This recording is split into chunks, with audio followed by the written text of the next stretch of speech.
Então, essa é a segunda aula do terceiro tópico da disciplina de filosofia do semestre de 2020/3 da Unemat, certo? Aula de filosofia da linguagem. O nosso terceiro tópico é praticamente filosofia da linguagem, discurso, e depois a gente vai ver um texto também sobre narrativa, tá? Na aula anterior nós vimos as hipóteses de Sapir e Whorf, que são dois teóricos, né, do início do século passado. Hoje nós vamos ver, nessa aula, né, a teoria do Charles Peirce, também é um teórico do início do século passado, mas uma teoria bastante atual, certo? A diferença do Sapir e Whorf e do Charles Peirce é que o Sapir e Whorf veem a linguagem a partir da relação com a cultura, tá? O Charles Peirce ele vê a linguagem, ele observa a linguagem por um ângulo diferente. Ele observa a relação da linguagem, ou aliás, ele observa a formação da linguagem de um ângulo um pouco mais fechado, mais focado na própria linguagem, certo? Então não são duas teorias que se anulam, são duas teorias diferentes, mas não são contraditórias, né? Uma não anula a outra, por isso é importante estudar as duas, certo? Elas são, de certa forma, complementares, tá? Bem, vamos lá. O Charles Peirce estuda a linguagem a partir dos sinais mais básicos, que ele chama de signos, tá? Não confundir com signos do zodíaco, tá? O que são signos? Signos é qualquer sinal linguístico, tá? É um signo. Uma imagem, um ícone, uma representação, uma palavra, um símbolo, tudo é signo, tá? Bem, mas há alguns graus, algumas diferenças entre signos. O primeiro modo, né, que nós utilizamos, né, segundo o Peirce, para entender um signo, é a partir da semelhança, né? E nesse caso, o signo forma um ícone, né? Significa por semelhança. Por semelhança é quando há uma relação realmente de semelhança, né, de analogia entre o signo e aquilo que ele representa, tá? Por exemplo, né, a cruz, né, a cruz é um sinal universalmente conhecido como representação das religiões cristãs, certo? Do cristianismo, né? A cruz, onde Cristo foi crucificado e tal, né? É um símbolo do cristianismo, né? Entra aqui como um ícone. Se a cruz estiver no alto, né, de uma construção, ela pode indicar uma igreja, né? Num outro lugar pode indicar um cemitério e assim por diante. Nesse sentido, ela passa a ser uma indicação ou um índice, né, de algo, certo? Então a relação entre semelhança, indicação e símbolo, né, muitas vezes o mesmo sinal ele pode adquirir, né, o sentido de ícone, de índice ou de símbolo, né, e a sua relação com a ideia, tá? Bem, mas vamos analisar um pouco mais de perto a ideia de semelhança, né? Então a semelhança, eu preciso de alguma correspondência, de alguma semelhança entre o objeto indicado e o que ele indica. No caso, né, a cruz com o cristianismo, por quê? O que remete à imagem de Cristo, certo? O índice precisa ter uma relação direta com o que ele está indicando, o que ele está indicando. No caso aqui, né, no texto, né, o Peirce cria um diálogo, né, entre dois homens sobre, duas pessoas, não sei, né, sobre, um dizendo para o outro que, olha, né, aquela casa é a casa da pessoa mais rica desse lugar, da aldeia. Aí ele diz, olha, qual casa? Aquela que você pode avistar lá a tantos quilômetros de distância, lá no alto. Sim, a pessoa avista a casa e diz, ah, sim. Então, é uma linguagem de palavras, mas ela tem a função de indicar alguma coisa, tá? Então, a linguagem é usada como índice, tá? Também podemos dizer que a linguagem é utilizada como índice nas placas de trânsito, por exemplo, né? Quando uma placa indica uma curva, né? A curva à direita ou à esquerda, né? Eu não preciso nem saber ou pensar, né? Olha, eu tenho uma curva para a direita agora. Basta olhar o símbolo, né, aqui, né, que faz esse percurso aqui. Você sabe, olha, a curva é para esse lado. Né? Posso ser meio ruim de identificar a direita e a esquerda, mas eu vou identificar por quê? Porque ela está indicando alguma coisa. Tá? São índices também, a gente pode chamar como um signo no sentido de índice, né? Gráficos, tabelas, na medida em que eles estão dentro de um certo texto, né? Dentro de um contexto, eles estão indicando alguma coisa que também está escrito. Numa notícia, um texto jornalístico, por exemplo, né, sobre que informa, né, a respeito de pesquisa eleitoral, né, usam-se gráficos para mostrar, né, quanto por cento de intenção de votos o candidato A tem, o candidato B, o candidato C e assim por diante. Tá? O resultado da pesquisa está escrito no texto, ou então, no caso de ser numa programação de televisiva, né, o resultado da pesquisa é falado pelo jornalista, né, e ao mesmo tempo há um gráfico. Esse gráfico funciona como um índice. Mesma coisa num texto de uma pesquisa, né, num artigo de pesquisa, né? A análise dos dados, os próprios dados, eles vão por escrito, mas a gente usa também, né, quando necessário, quando possível, um gráfico. Mas esse gráfico ele tem a função de índice e também nós vamos ver depois ele tem a função de símbolo, tá?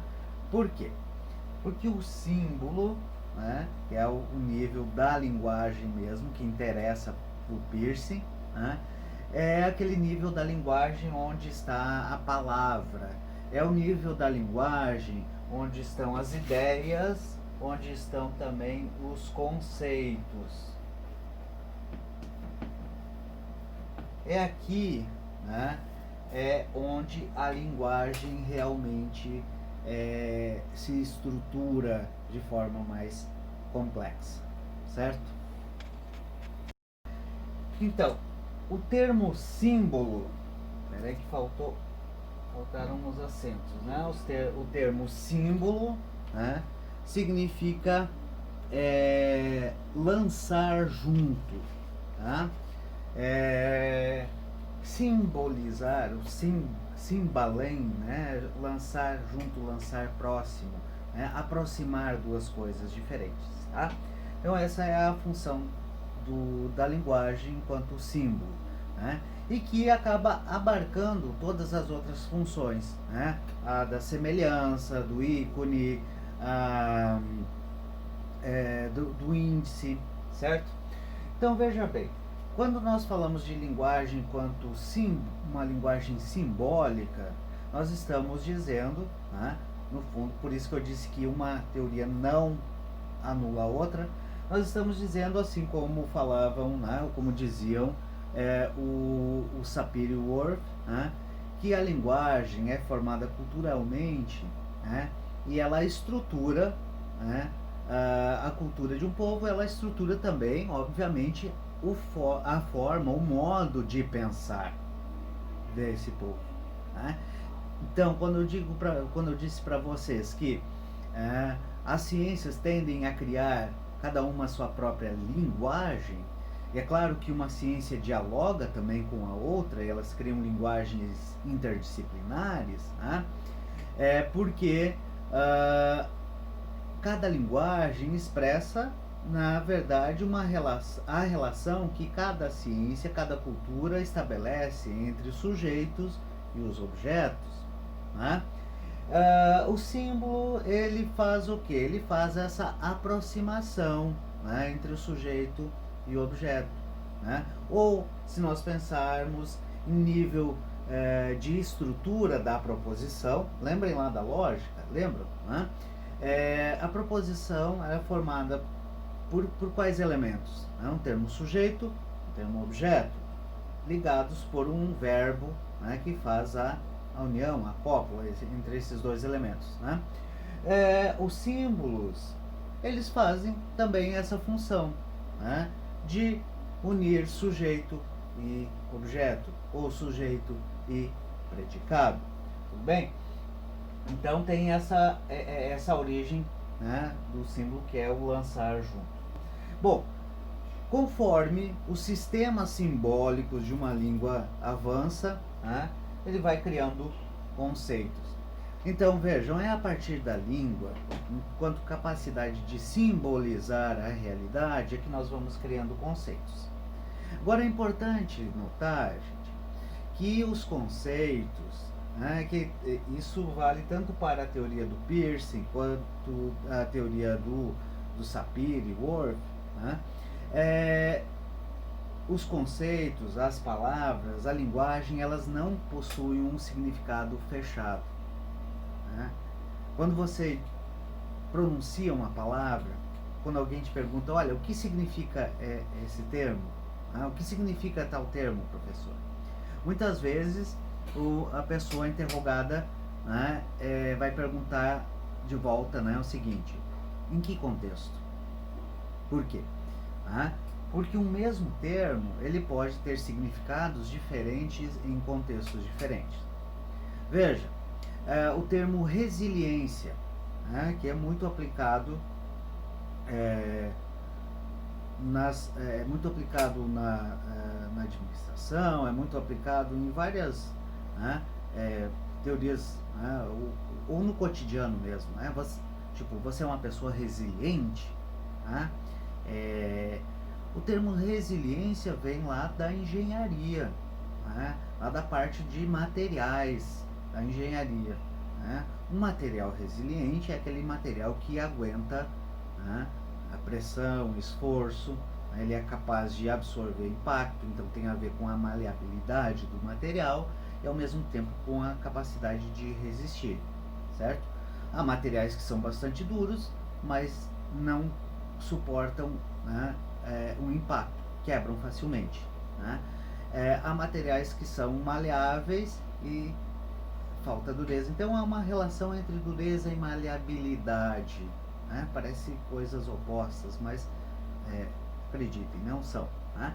E que faz com que o material possa suportar bastante pressão, impacto, peso. Nas relações humanas, né, usa-se esse termo resiliência. Né? Nas relações de trabalho e tudo mais. Né? Quer dizer, a capacidade da pessoa, ao mesmo tempo, ser maleável e fazer o trabalho, né? E a capacidade de, digamos assim, trabalhar com uma certa pressão, né? Algo que é muito comum nos dias de hoje, certo? Mas é um termo que veio lá da engenharia, né? Que veio lá de um outro campo do conhecimento, e nessa área tem um sentido, na área das ciências humanas, sociais e sociais aplicadas tem um sentido um pouco diferente, com a mesma raiz.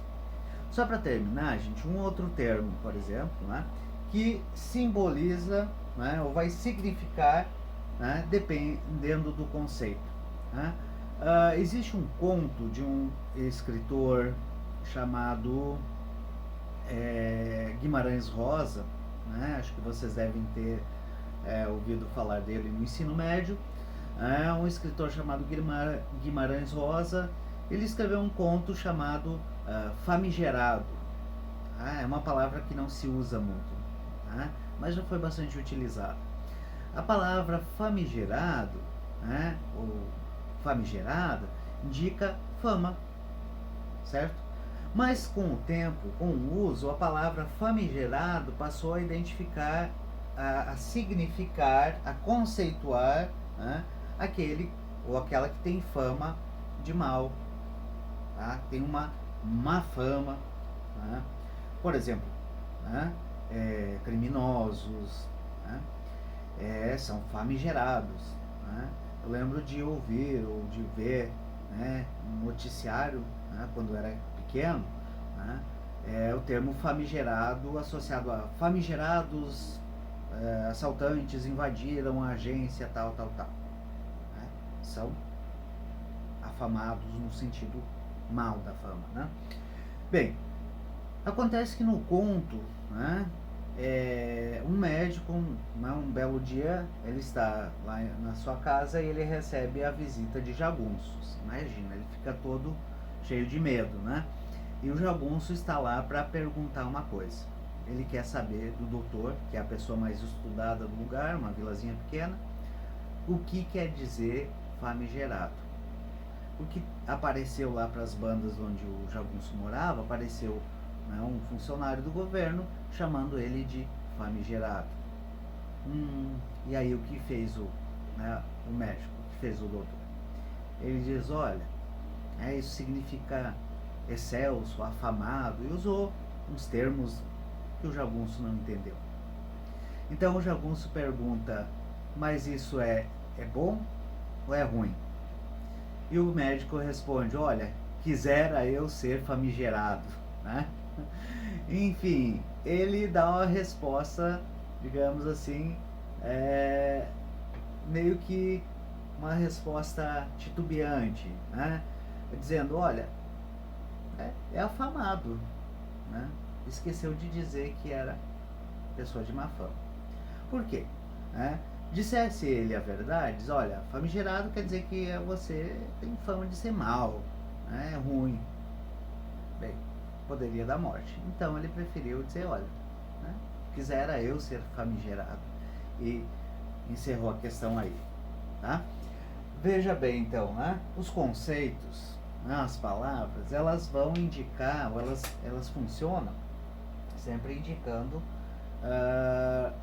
os significados, né, a partir de um contexto. Tanto um contexto cultural, político, quanto um contexto linguístico específico. Guardem isso, né, com muito carinho toda vez que vocês forem interpretar textos. Tá? É bom saber, né, em que contexto, né, tanto cultural quanto o contexto linguístico, né, esse conceito está sendo utilizado. Beleza.